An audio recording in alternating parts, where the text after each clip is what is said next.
परमेश्वरलाई धेरै धन्यवाद भएको होस्। फेरि पनि हामीलाई यसरी आजको दिनसम्म प्रभुको अनुग्रहमा संसारमा राख्नु भएको छ उहाँको महिमाको निम्ति।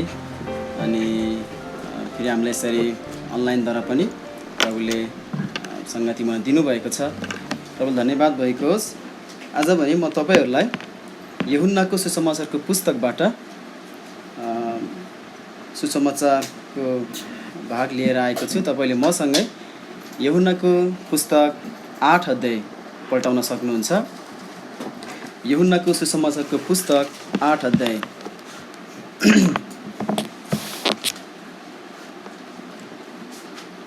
हामी 8 अध्यायको 1 देखि 11 पद पढ्नेछौँ। अनि त्यसबाट मैले तपाईँहरूलाई एउटा मुख्य विषयमा रहेर अनि 4वटा बुँदाहरूबाट बाँड्नेछु।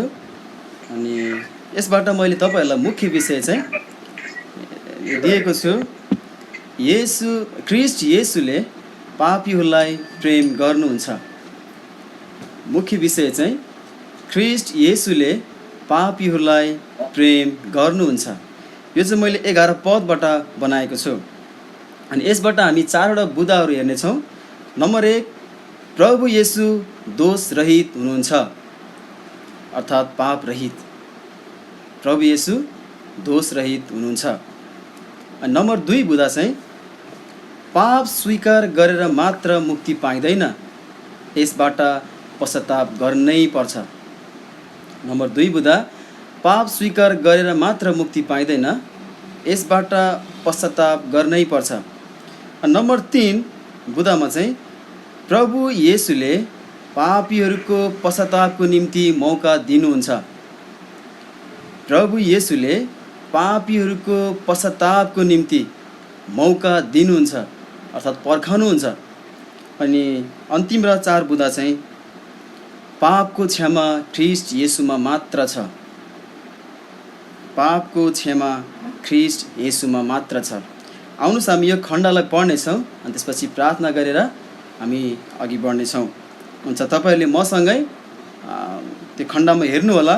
यूहन्नाको सुसमाचारको पुस्तक 8 अध्यायको 1 देखि 11 पद, जहाँ यस्तो लेखिएको छ, म पढिदिनेछु।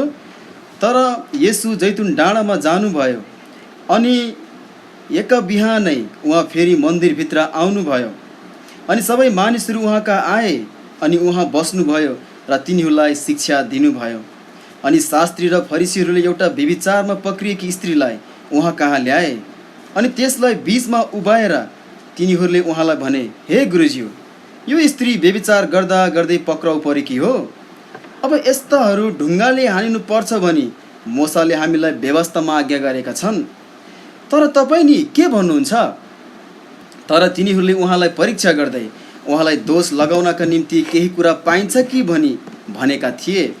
तर येशूले मानव केही सुन्नु भएकै छैन जस्तो गरी निहुरेर आफ्नो औँलाले भुइँमा लेख्नुभयो। तर जब तिनीहरूले उहाँलाई सोधेकै गरे, तब उहाँले आफूलाई सोझो पारेर तिनीहरूलाई भन्नुभयो, तिमीहरू मध्ये जो पाप रहित छ त्यसैले पहिले त्यसलाई ढुङ्गाले हानोस्। अनि फेरि उहाँले निहुरेर भुइँमा लेख्नुभयो। अनि जसले यो कुरा सुने तिनीहरू आफ्नै विवेकद्वारा दोषी ठहरिएर ठुलोबाट सुरु गरेर सानासम्म एक एक गर्दै बाहिर गए। अनि येशू एक्लै छोडिनु भयो र बीचमा उभिरहेकी त्यो स्त्री, जब येशूले आफूलाई सोझो पार्नुभयो अनि त्यस स्त्री बाहेक अरू कसैलाई देख्नु भएन, तब उहाँले त्यसलाई भन्नुभयो, हे नारी, तिमीलाई दोष लाउनेहरू कहाँ छन्? कसैले तिमीलाई दोषी ठहराएन? त्यसले भनी, कसैले पनि ठहराएन प्रभु। अनि येशूले त्यसलाई भन्नुभयो, म पनि तिमीलाई दोषी ठहराउँदिनँ, जाऊ र अबदेखि पाप नगर। म तपाईँलाई थोरै सन्दर्भ के बाँड्न चाहन्छु। अनि यो पत्र चाहिँ यूहन्नाको सुसमाचारको पत्र चाहिँ परमेश्वरको प्रेरणाद्वारा प्रेरित यूहन्नाले लेखेका हुन्, जसले प्रभु येशूलाई आफ्नै आँखाले देखेका थिए, आफ्नै हातले समातेका थिए। अर्थात् उनले प्रभु येशूको आगमनदेखि लिएर उहाँको सेवाकाई, क्रुसको मृत्यु, गडाई, बौरी उठाई र आफ्नै आँखाले स्वर्ग जानुभएको देखेका व्यक्ति थिए। अनि उनलाई बाइबलमा प्रभुले प्रेम गर्नुभएको चेला पनि भनिएको छ। त्यसैले यो सत्य छ परमेश्वरको वचन चाहिँ। अनि हामीले योभन्दा अगाडि हेऱ्यौँ भने प्रभु येशूले आफ्नो विषयमा त्यहाँ मानिसहरूलाई स्पष्टसँग गरी बताउनु भएको छ, म को हुँ भन्ने कुरा। अनि जब तपाईँले यूहन्ना 6 अध्यायमा पढ्नुहुन्छ त्यहाँ स्पष्टसँग प्रभुले आफ्नो विषयमा बताएको हामी पाउँछौँ। अनि उहाँले म नै मसिहा हुँ, म नै स्वर्गदेखि ओर्लेर आएको हुँ, म नै जीवनको रोटी हुँ। अनि यस्ता कुराहरू प्रभुले त्यहाँ व्यक्तिलाई बताउनुहुन्छ। त्यति मात्रै होइन, उहाँले यो पनि भन्नुहुन्छ, जसले यस रोटीबाट खान्छ ऊ सधैँभरि जिउनेछ। त्यो रोटी चाहिँ म दिनेछु, त्यो मेरो मासु हो, जसले यसले खान्छ उसले अनन्त जीवन पाउँछ। अनि यो चाहिँ वास्तवमा प्रभु येशूले आफ्नो क्रुसको मृत्युको बारेमा आफ्नै शरीरलाई दिने कुरा गर्नुभएको थियो। तर यस वचनले त्यहाँ धेरै व्यक्तिले ठेस खान्छन् र धेरैजना पछि हट्छन्। यसरी प्रभुले यी कुराहरू त्यहाँ मानिसलाई बताउनु भएको हामी पाउँछौँ। अनि त्यस लगत्तै यहाँ झुपडीको चाड सुरु हुन्छ।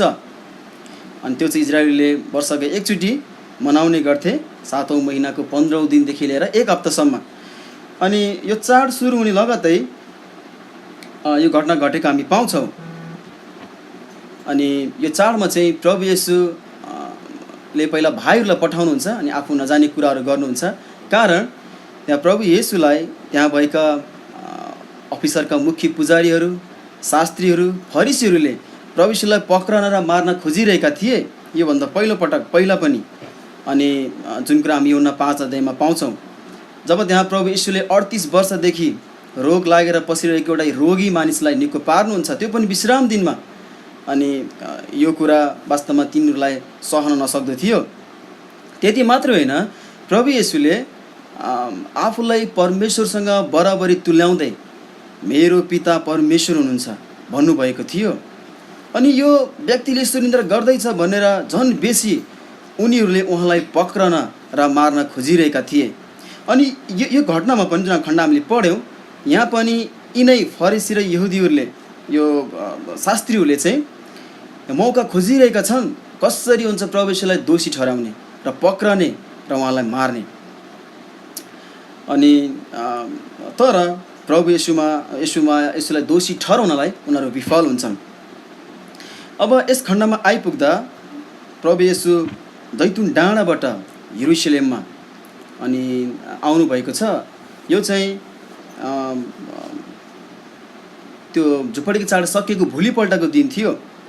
अनि फेरि त्यहाँबाट प्रभु येशूले शिक्षा दिनुहुन्छ। अनि शिक्षा दिँदै गर्दा देखि शास्त्री र फरिसीहरू एउटा व्यभिचारमा पक्राउ परेको स्त्रीलाई लिएर उहाँलाई दोष लगाउने उद्देश्यले केही प्रश्नहरू सोध्छन्। अब हामी यसलाई अझ बुँदाहरूमा हेर्नेछौँ। अनि त्यसरी नम्बर 1 बुँदा हामीलाई हेर्नेछौँ हामीले, त्यो चाहिँ प्रभु येशू दोषरहित हुनुहुन्छ। अनि यो त 6 र 9 पदमा हामी पाउँछौँ।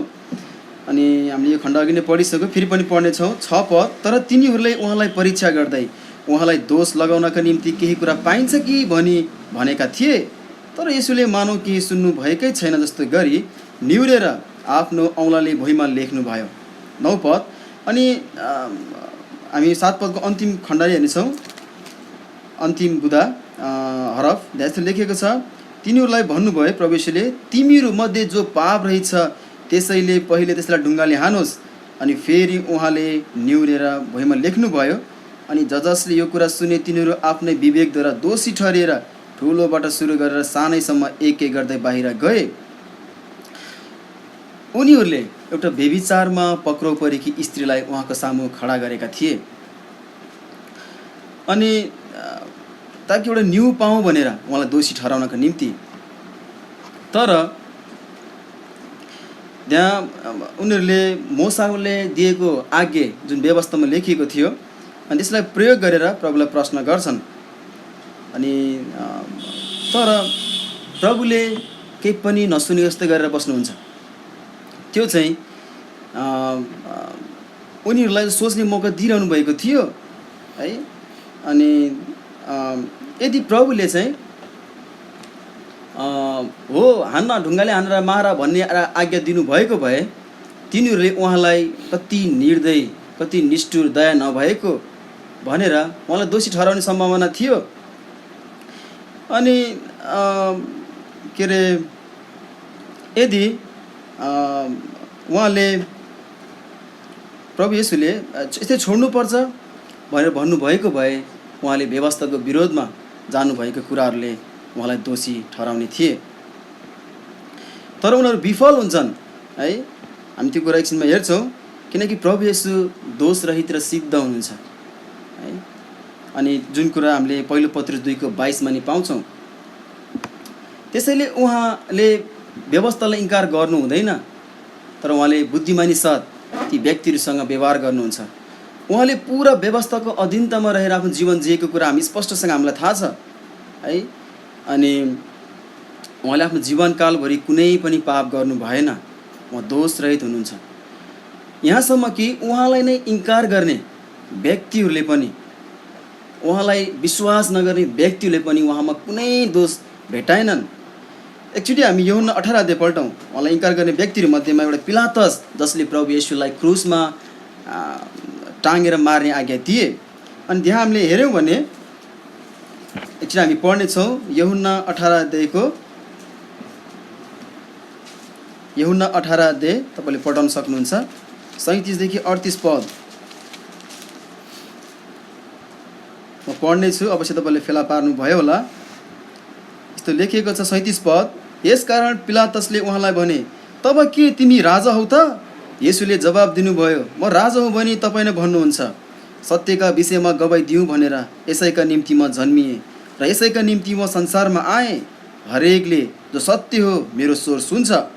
पिलातसले उहाँलाई भने, सत्य के हो? अनि यसो भनेपछि उनी फेरि बाहिर यहुदीहरू कहाँ गए र तिनीहरूलाई भने, म उसमा एउटा पनि दोष पाउँदिनँ। अनि चाहिँ हामी 19:4 नि पढौँ। यसकारण पिलातस फेरि बाहिर गएर तिनीहरूलाई भने, हेर म चाहिँ उसमा केही पनि दोष पाउँदिनँ भन्ने कुरा तिमीलाई थाहा होस् भनेर म उसलाई बाहिर तिमीहरू कहाँ ल्याउँछु। अनि 6 पदमा नि हेरौँ हामी, अन्तिम हरफमा उसले यस्तै भनेको छ, तिमीहरूले नै उसलाई लगेर क्रुसमा टाँगा, किनकि म चाहिँ उसमा केही दोष पाउँदिनँ। यहाँ 3 पटक हुन त ऊ विश्वासित होइन, उसले विश्वास त गरेन, तर पनि उसले प्रभु येशूमा एउटा पनि दोष भेटाएको छैन। कारण प्रभु येशू निर्दोष हुनुहुन्थ्यो, उहाँ दोषी हुनु नथ्यो, उहाँ पाप रहित हुनुहुन्थ्यो है। त्यसैले प्रभु येशू सिद्ध, धर्मी र पवित्र हुनुहुन्छ भन्ने कुरा हामी त्यस खण्डमा पाउँछौँ। अब हामी फर्क्यौँ यूहन्ना 8 अध्यायमै। हामी दोस्रो नम्बर बुदालाई पनि हेर्नेछौँ। पाप स्वीकार गरेर मात्र मुक्ति पाइँदैन, यसबाट पश्चाताप गर्नै पर्छ। अनि हामी 7 देखि 9 पद पढौँ। यहाँ लेखिएको छ, तर जब तिनीहरूले उहाँलाई सोधै गरे तब उहाँले आफूलाई सोझो पारेर तिनीहरूलाई भन्नुभयो, तिमीहरू मध्ये जो पाप रहेछ त्यसले पहिले त्यसलाई ढुङ्गाले हानोस्। अनि फेरि उहाँले निहुरेर भुइँमा लेख्नुभयो। अनि जसले यो कुरा सुने तिनीहरू आफ्नै विवेकद्वारा दोषी ठहरिएर ठुलाबाट सुरु गरेर सानासम्म एक गर्दै बाहिर गए। अनि येशू एक्लै छोडिनु भएर बिचमा उभिरहेकी थिए स्त्री। यहाँ हामी मानिसको हृदयको अवस्थालाई बुझ्छौँ। यी शास्त्री र फरिसीहरूले आफूलाई धर्मी सोच्थे र अरूलाई दोस्याउँथे है, अनि अरूको पाप देखाउँथे। यस्तै तपाईँ र म पनि हामी यस्तै स्वभावका छौँ। आफूलाई ठिक सोच्छौँ, अरूलाई दोषी ठहराउँछौँ। तर परमेश्वरको वचनले के भन्दछ भने सबै मानिसहरू पापी छन्, कोही पनि धर्मी छैन, एउटा पनि छैन है। अनि यी शास्त्री र फरिसीहरूले यो कुरालाई यहाँ स्वीकार गर्छन्, हामी दोषी रहेछौँ, हामी पापी रहेछौँ। प्रभुले एउटा प्रश्न गर्नुहुन्छ, तिमीहरू मध्ये जो पाप रहेछ त्यसैले पहिले ढुङ्गाले हानोस्। त्यसैले उनीहरू यदि पाप रहित भएको महसुस गरेको भए ढुङ्गाले हाने थिए, तर उनीहरू सबै पापी थिए। अनि यो कुराले महसुस गरेका छन्। तर तिनीहरू प्रभुको नजिक आउनु सट्टामा, आफ्नो पापहरू स्वीकार गरेर उहाँको सामु आउनु सट्टामा उनीहरू आफूलाई दोषी ठहराउँछन्, आफू पापी छु भन्ने कुरा, तर पश्चाताप गर्दैनन् है। त्यही भएर मुक्ति पापी छु भनेर स्वीकार गर्दैमा मुक्ति पाइँदैन। अनि यसको निम्ति पश्चाताप गर्नै पर्छ। अनि तपाईँलाई पनि आफ्नो विवेकले यो पापको विषयमा गवाई दिन्छ कि म दोषी छु भन्ने कुरा। म परमेश्वरको सामु म दोषी छु, मैले पाउनुपर्ने पापको ज्याला भनेको मृत्यु हो, अनन्त नरक हो भन्ने कुरा तपाईँले बुझ्नुभएको छ। अनि यो कुरा तपाईँको विवेकले पनि तपाईँलाई यो दोस्याउँछ। अनि यसमा तपाईँलाई कुनै बहाना छैन। अनि तपाईँहरूले जसले सुन्दै हुनुहुन्छ यी दिनहरूमा धेरै पटक परमेश्वरको वचनद्वारा घरिघरि तपाईँहरूको पाप देखाइएको छ। अनि अब त मलाई लाग्छ तपाईँहरू हरेकले नै म पापी छु, म परमेश्वरको सामु दोषी छु, म मऱ्यो भने नरक जान्छु भन्ने कुरा स्वीकार गर्न बाध्य हुनुभएको छ।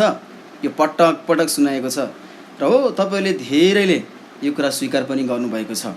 तर स्वीकार गरेर मात्रै हामीले मुक्ति पाउँदैनौँ है। यसको लागि हामीले पश्चाताप गर्नै पर्छ।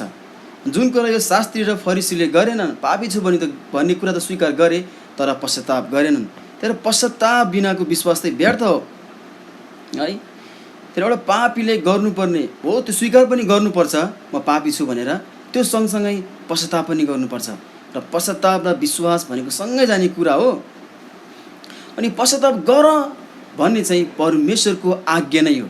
अनि यो चाहिँ नयाँ नियममा 60 पटक दोहोऱ्याइएको छ, यो उल्लेख भएको छ। अनि यसको प्रचार चाहिँ बप्तिस्मा दिने यूहन्नाले गरे, ख्रिस्टले गर्नुभयो, पत्रुसले गरे, अनि पावलले पनि गरे। त्यसैले यो पश्चाताप कति महत्त्वपूर्ण कुरा छ। एउटा पापीले यो बिना अर्थात् पश्चाताप बिना मुक्ति पाउन सक्दैन है। अब हामी हेरौँ पश्चाताप भनेको के हो, म तपाईँलाई बाँड्नै छु। यो भनेको चाहिँ उहाँको विरोधमा पाप गरेको छु भनेर साँचो रूपमा स्वीकार गर्नु र यसका निम्ति दुखित हुनु हो।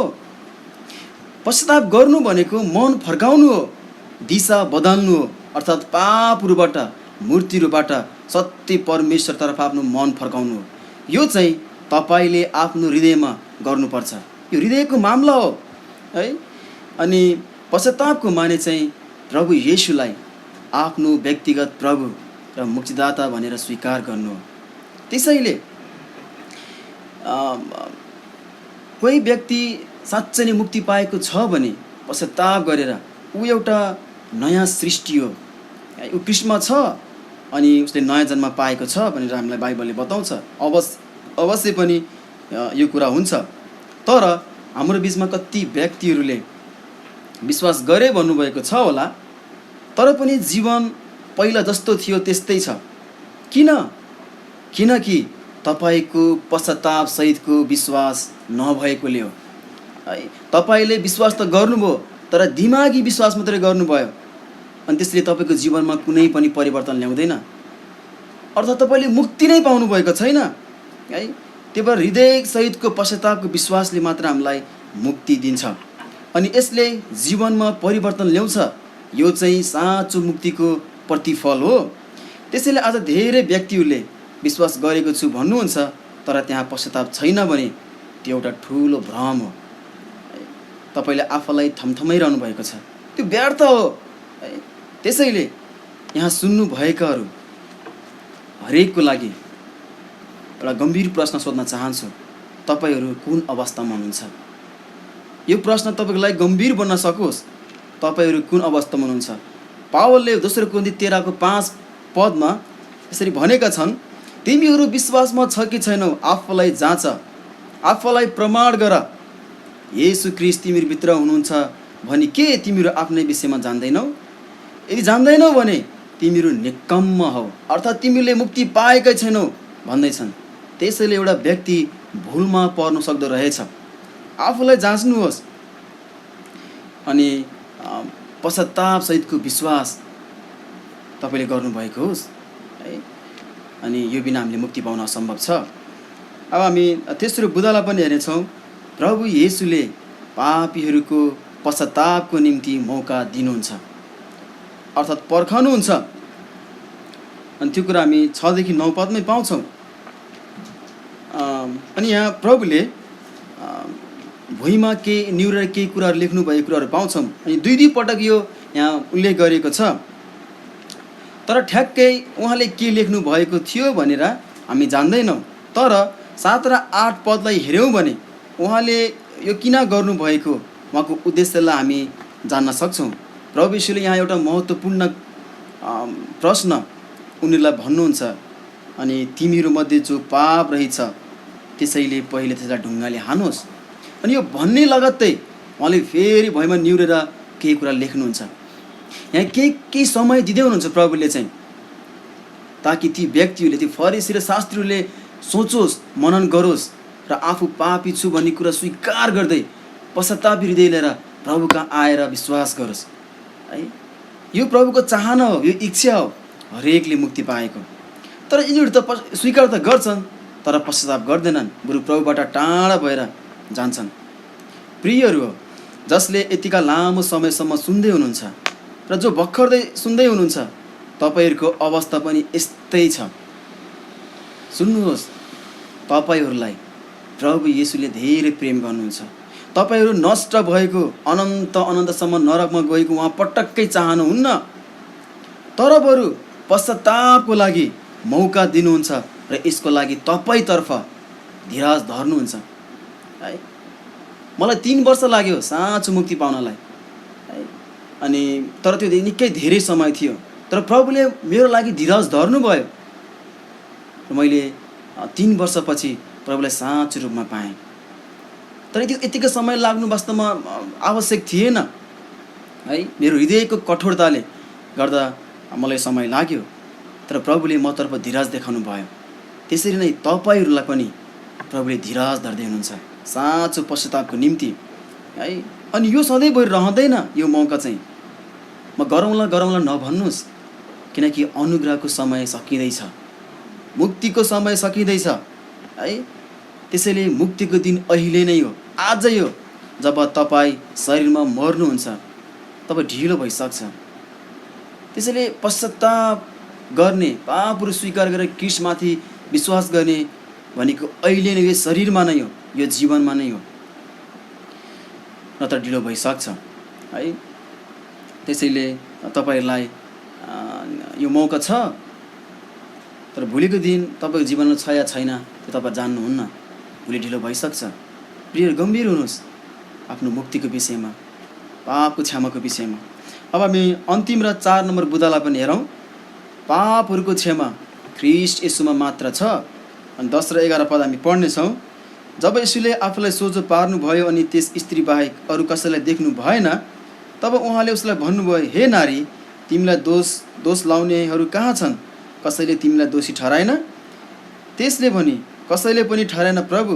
अनि येशूले त्यसलाई भन्नुभयो, म पनि तिमीलाई दोषी ठहराउँदिनँ, जाऊ र अबदेखि पाप नगर।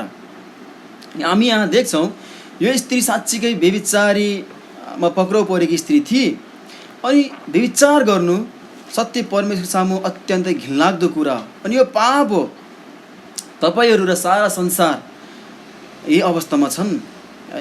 अनि बाइबलमा प्रभु येशूले यसरी भन्नुभएको छ, हो हामीले व्यभिचार त नगरेका होलाौँ, तर मत्तीको पुस्तक 5 अध्यायको 27देखि 28 पद पढ्यौँ भने जहाँ यस्तो लेखिएको छ, प्रभुले भन्नुभएको छ, जस कसैले कुनै स्त्रीलाई खराब इच्छाले हेर्छ त्यसले अघि नै आफ्नो हृदयमा त्यससित व्यभिचार गरिसकेको हुन्छ। त्यसैले यो परमेश्वरको विरोधमा गरेको पाप हो। तपाईँको सोचाइले, तपाईँको विचारले पनि व्यभिचार गर्न सक्दो रहेछ है। यो कति डरलाग्दो पाप हो। विचार गर्नुहोस्, आफ्नो विषयमा सोच्नुहोस् कि तपाईँले यो पाप गर्नुभएको छ कि छैन। विचारमा यो परमेश्वर सामु घिनलाग्दो कुरा हो, यो पाप हो। अनि पाप गर्नु भनेकै परमेश्वरको नियमलाई तोड्नु हो। अनि यहाँ परमेश्वरले मानिसहरूलाई उहाँको आज्ञाहरू दिनुभएको छ, अनि जुन कुरा हामी प्रस्थान 20 अध्यायमा स्पष्ट गरी जान्न सक्छौँ। अनि म पढिदिनेछु, त्यो मैले यहाँ बुदाहरू बनाएको छु। अनि यो मैले भन्दै गर्दाखेरि उहाँको यो आज्ञाहरूलाई तपाईँले आफूसँग तुलना गर्नुहोस् कि मैले यो पाप गरेको छु या छैन भनेर। प्रभुले भन्नुभयो, मेरो सामु तिम्रो अरू कुनै ईश्वरहरू हुनुहुँदैन। के हामी यसमा चुकेका छैनौँ र?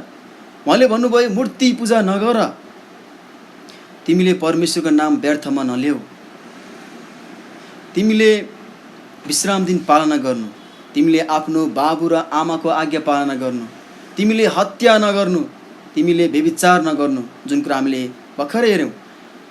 अनि उहाँले भन्नुभयो चोरी नगर्नु, झुट नबोल्नु, लोभ नगर्नु। विचार गर्नु, के तपाईँले यी कुराहरू आफ्नो जीवनमा गर्नुभएको छैन र? अवश्य छ। यदि तपाईँले इमान्दारपूर्वक जवाब दिनुभयो भने तपाईँ पापी हुनुहुन्छ। म पापी थिएँ र यसको ज्याला तपाईँको निम्ति अनन्त मृत्यु हो, अनन्त नरकको आग हो। सारा संसारले पाउने ज्याला भनेको यही हो। के अब एउटा पापीको लागि कुनै आशा छैन त? अवश्य छ। ध्यान दिएर सुन्नुहोस्, यो आशा प्रभु येशू ख्रीष्ट हुनुहुन्छ, जो परमेश्वरको अभिषिक्त जन हुनुहुन्छ, जसले तपाईँलाई यी पापहरूको क्षमा र अनन्त जीवन दिनुहुन्छ। कसरी? सुन्नुहोस्, आजभन्दा 2000 वर्ष अगाडि परमेश्वरको पुत्र ख्रीष्ट येशू संसारको बीच भागमा रहेको इजरायल भन्ने देशको बेथलेहेम भन्ने ठाउँमा एउटा कन्याको कोखबाट जन्म लिनुभयो। उहाँको जन्म अलौकिक छ, कन्याको गर्भमा हुन आउनुभयो। अनि उहाँले आफ्नो जीवनकालमा कुनै पनि पाप गर्नु भएन, धर्मी र पवित्र जीवन जिउनु भयो। अनि यस कुरालाई हामीले अघि नै हेरिसक्यौँ, पवित्र जीवन जिउनु भयो र उहाँले तपाईँको पापहरू बोकेर, सारा संसारको पापहरू बोकेर क्रुसमा मर्नुभयो, गाडिनुभयो र तेस्रो दिनमा बौरेर उठ्नुभयो। अनि यो कुराको गवाही दिनुहुने व्यक्तिले यो खण्ड लेख्दै हुनुहुन्छ। म लागि नै भने यूहन्ना है। त्यसैले आज नै तपाईँहरूले आफ्नो पापहरू देखेर यसमा दुखित हुँदै साँचो पश्चातापसहित हृदयदेखि नै ख्रीष्टले तपाईँको लागि क्रुसमा गर्नुभएको त्यो महान कार्यमाथि विश्वास गर्नुभयो भने तपाईँले मुक्ति पाउनुहुन्छ है। तपाईँको पाप क्षमा हुन्छ, तपाईँले जीवन पाउनुहुन्छ। त्यसैले प्रियहरू, पापको क्षमा ख्रीष्टमा मात्र छ। तपाईँले मुक्ति कमाउन खोज्दै हुनुहुन्छ अथवा कुनै बाटोहरू हेर्दै हुनुहुन्छ? होइन, तपाईँले ख्रीष्ट बिना मुक्ति पाउन सक्नुहुन्न। बाटो, सत्य र जीवन येशू हुनुहुन्छ, जसद्वारा हामी पिता कहाँ पुग्छौँ, जसद्वारा हामी सत्य परमेश्वरसँग सम्बन्धमा आउँछौँ, उहाँसँगको मिलापमा आउँछौँ, अनन्त अनन्त जीवन पाउँछौँ। त्यसैले ख्रीष्ट येशूमा मात्र हाम्रो पापहरूको क्षमा छ, अरू कहीँ पनि छैन है। त्यसैले आज हामीले हेऱ्यौँ, ख्रीष्टले पापीलाई प्रेम गर्नुहुन्छ। हुन्छ, यति नै गर्नेछौँ। अनि प्रभुले तपाईँलाई सहायता गर्नुभएको होस्, यसलाई अझै मन गर्न सक्नुभएको होस्। समय छोटो छ प्रियहरू, समय सकिँदैछ। अनि तपाईँले यो विषयमा गम्भीर भएर आफ्नो विषयमा सोच्नु भएको होस्। हुन्छ, अहिले यति नै गर्नेछौँ।